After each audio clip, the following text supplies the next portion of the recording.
Joining us now, four-time Grammy-winning rapper Lil Wayne joins us at the desk. Good to see you. Thanks so much for being here. Thanks for having me. Welcome back. It's been too long. Well, exactly, Steve. My man, what's going on, bro? How you doing, Steve? Good. All right, man. I actually requested to come here. Did you? Thank you. Yes, I told Cortez. I was like, I need to get back. We're happy to have you. I got to start with some. I only got one request, Lil Wayne. What's that? I need you to speak up because I can barely hear you. That's all I ask. I got you. That's all brother. I ask. I got you. All right. You sound like I got to hear what you're saying to make sure that you ain't agreeing with Skip too much. I got to hear what you're saying. I He got doesn't you. want you getting contaminated. I got you. Wayne, I'm going to start with a quote. Some disappointing news. It's difficult to lose a guy like that in a meaningless game. Those are the words of Aaron Rodgers after we heard Jordy Nelson might have torn his ACL. That's what they're fearing. You're a Packers fan. I can only imagine how you feel. How big of a hit is this for your squad? It's very big. It's very big. Jordy Nelson is, phenomenal. And but also the next man up is Randall Cobb. So we'll be all right.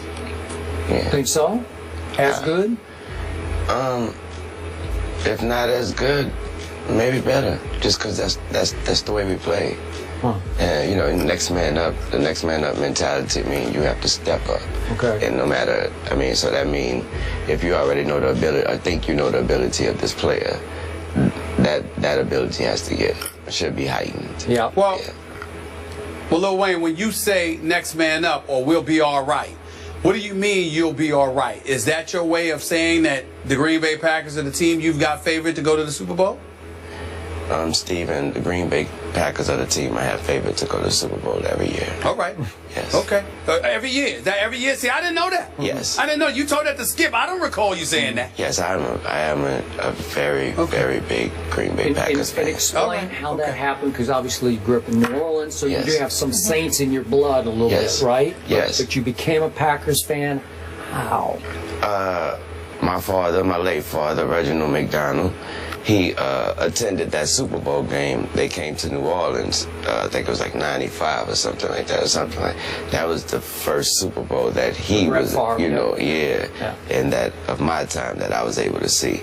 So Pops came home. The Packers won. Pops came home with Packers everything, cups, towels, and I was trying to explain to him on the last show. And I was trying to tell him, see, when you're from the hood, trying to tell them those cups and those towels, they don't get, put aside and say, oh, remember that game. No, they get put with the real towels. So therefore you bathe and use those towels every day, and those cups are used every day. So therefore I had to use a Green Bay Packers cup, a Green Bay Packers towel every day. So when the Madden game came out that year, Brett or somebody like that was on the cover, and I was a Green Bay fan forever. And your Saints love is weird compared to your Packers love. There's no comparison.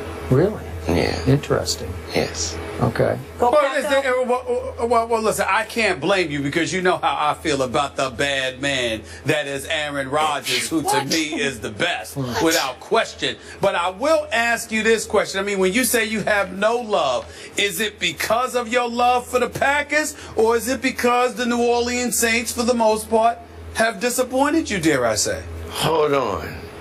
I did not say. You didn't say no love. I have no love. I asked. It's a question. It's a question. I said there was no comparison. Now, if you want me to elaborate on that, I'll do so.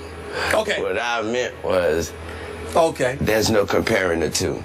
I'm a Green Bay Packers fan when it comes to sports, and when it comes to loving your sport, this is my sport. I'm a Green Bay Packers fan, and then there's no comparing it because of at heart. I'm going to represent the Saints because that's hometown. But when it comes to sports, laying it down on the line, I'm a Packers fan. How much flack over the years have you taken from New Orleans residents over that stance that you just espoused? I don't take a lot because the Packers always been good. Yes. Okay. Yeah, so when you like a team that ain't doing it, then of course I'm a Laker fan. So obviously you know what I hear now. So yeah. We'll get into that later. We will definitely get into that. Well, I'm a Tom Brady fan, and I want your view of what he is going through with Deflategate. Where do you stand on all that you've heard and read up to this point? Honestly, Skip, I believe that when I read it and when I hear anything about it, First of all, I'm like, not again. And second, I'm like, are you serious? Like, are we really talking about like the ball?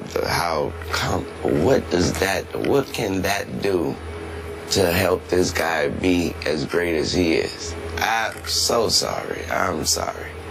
And right when you get Aaron, the greatest quarterback, come out and say, well, I like my balls a certain way as well. He likes his overinflated. Yes, yeah. I'm like, is this really a problem? Something that we should be talking about. So you think it's a bad look for the NFL? It's 2015. There ain't nothing the NFL could do about it. As soon as something get out, it's out. And we're going to speculate, we're going to scrutinize, it's out. How do you think it will end? I just think it'll blow over. I don't know what would the consequence with all that would be. I just think as far as the media and the general it'll blow over. We'll get tired about it. We'll get or a new story. Once the season start, there goes the real stories. Yeah. Okay. Well, I do have a question. I know you are of the position, are you kidding me? What does that have to do with Tom Brady's greatness? And I totally agree with you. I know. But I would ask this question. Do you believe that Tom Brady knew nothing about the footballs being deflated? I don't believe that. I don't believe You don't believe what? I don't believe that he knew nothing about the footballs being deflated. So you're saying that he must have known something? I believe he knew something. Okay, so by the letter of the law, should he sit for X games, 1 game, 2 games? That right there, I have no answer for. I am no judge. Okay. What I also want to answer Steve, because I mean, put it like Steve, if you've been making my coffee, if that's your job to make my coffee every day, you ain't about to just on your own. If you know I like 6 sugars, you ain't about to just on your own put 7 sugars. Just on your own, I think he might want 7 sugars today. So in other words, if those footballs were being deflated and those equipment managers or whomever it was decide that they're going to deflate the footballs, you're not trying to hear that they did something that he did not know they were doing. I pulled somebody aside and told him, I think I might want it a little sweeter. Right. I might want it a little sweeter. Let me get like 11 sugars next time.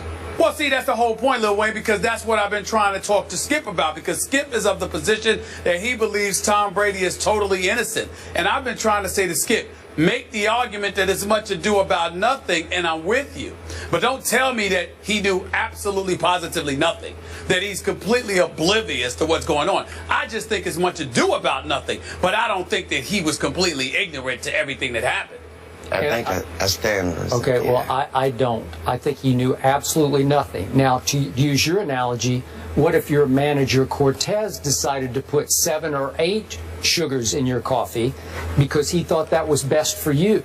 I'm getting back to who is the head coach of the team. Maybe the head coach had some knowledge of it. I do not think the quarterback had any knowledge of it. Okay. Does that make sense? For you. For me. Yeah. Okay.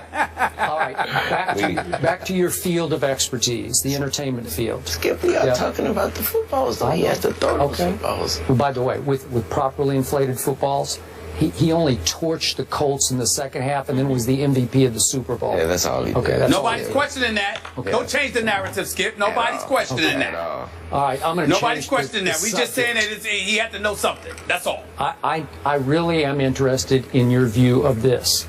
Straight Outta Compton has dominated the box office now for 2 straight weekends. Just absolutely annihilated the competition, including Mission Impossible, whatever number it is. Your thought, have you seen it? Yes, I have. Yeah, and you thought? The movie was amazing. The movie was amazing. I was a huge NWA fan, and did it inspire you? I walked away from the movie feeling like I've never rapped a word in my life. I felt like a fan. I was just like, wow. I was like, wow, that was a real good story. So it rang completely true to you? Oh, yeah. Oh yeah, everything about it just was, come on. I was like, there's so many small things in there, and I think I was only able to peep those things, given the fortunate position I'm in myself. There was small things in there that I was like, wow, you can't write that in the script. That has to be real. Like what? To me, a small thing like when the Rodney King thing, when Eazy-E was sitting next to his woman, and he was watching the verdict for the cops, he cried. I said, that's something that's so specific that I'm not gonna tell them, hey, make sure I cry when the cops get a verdict on it. I believe that had to happen. He may have not cried, but he had to have some kind of feeling. With that said, at that time, if you would have asked me, do you think Eazy-E care about the verdict, I would have said no. I don't think he know what the verdict is. You know? So. Yeah, I know a lot of people who cried once the Rodney King verdict came down. A whole bunch of people. I did. I was young. I remember the people in the room, in the living room where I was at. I remember everybody being quiet and looking back at me like, what you crying for? Because I was so young. I remember that. Yeah. Wow. I saw a bunch of older folks crying too. Yeah. Well, Wayne, we're just getting started with you. We got to talk about the Lake Show coming up. You ready? Do we? Yes. Yeah. Yes, we do. There's a Why lot don't we to just say? discuss Why don't we with just Lakers, say Stephen the A. lake? Why don't we just say the lake? To say the lake show implies that there's a show, right now. Yeah, and I don't recall a show existing with the Lakers. I don't recall that in recent memory. I just don't. Your Knicks, because we don't have time for that. More first take after Molly, the break. Molly, why don't you take vacation? Why don't you go on vacation? You mean like the Knicks did? We welcome Grammy-winning rapper and friend of the show, Lil Wayne, back to the desk. And your squad, Kobe Bryant, he celebrated his 37th birthday on Sunday and posted the following on Instagram. First day back on the court, shooting about damn time. All right, let's get right to it, Wayne. Are Kobe and the Lakers, I don't know if we're calling them the Lake or Lake Show at this point, after that earlier, courtesy of Stephen A., are they a playoff team this year? I definitely see them as in the West, the Wild Wild West. The Wild Wild West, but I definitely see them as trying their hardest, you know.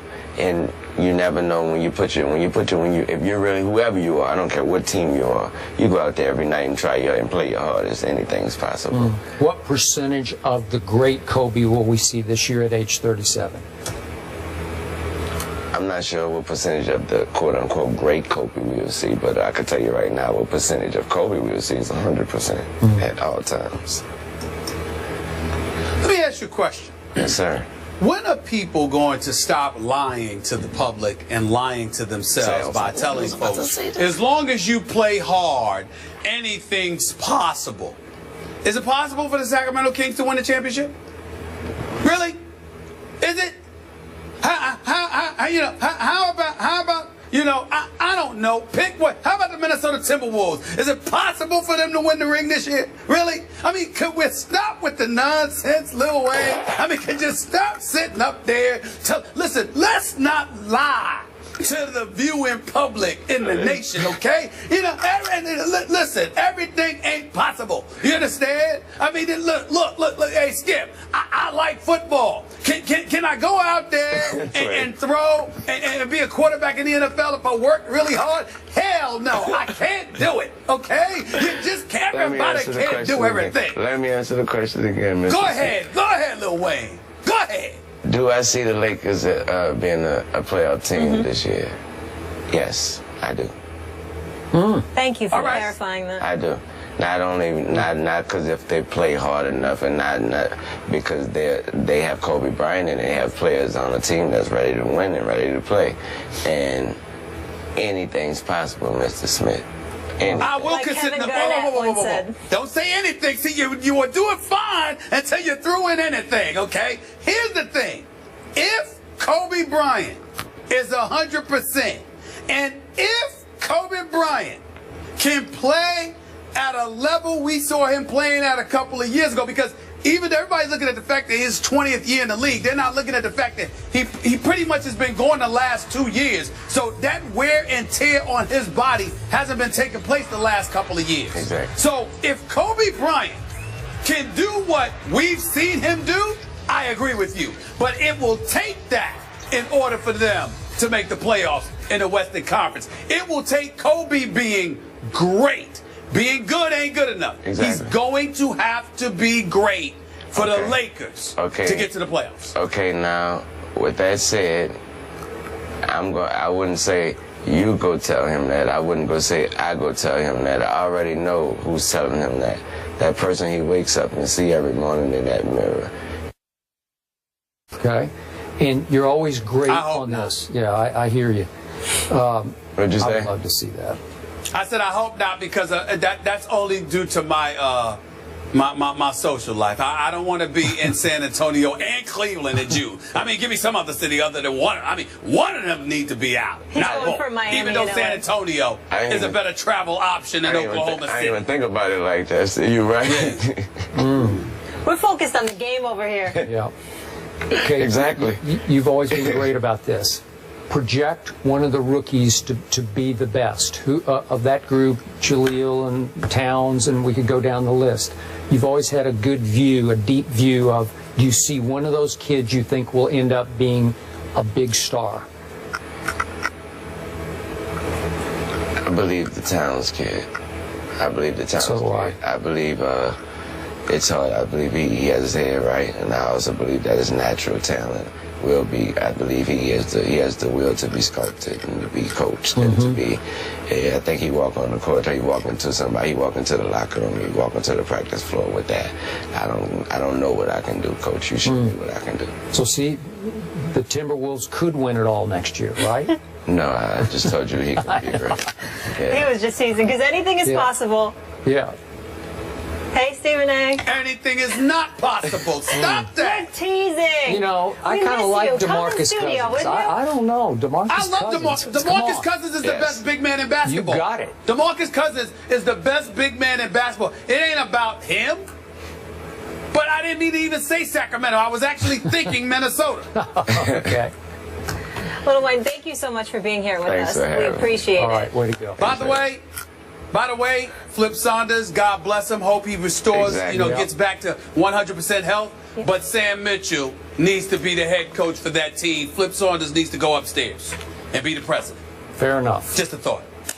After the break, USC head coach Steve Sarkisian is in hot water after some comments he made recently.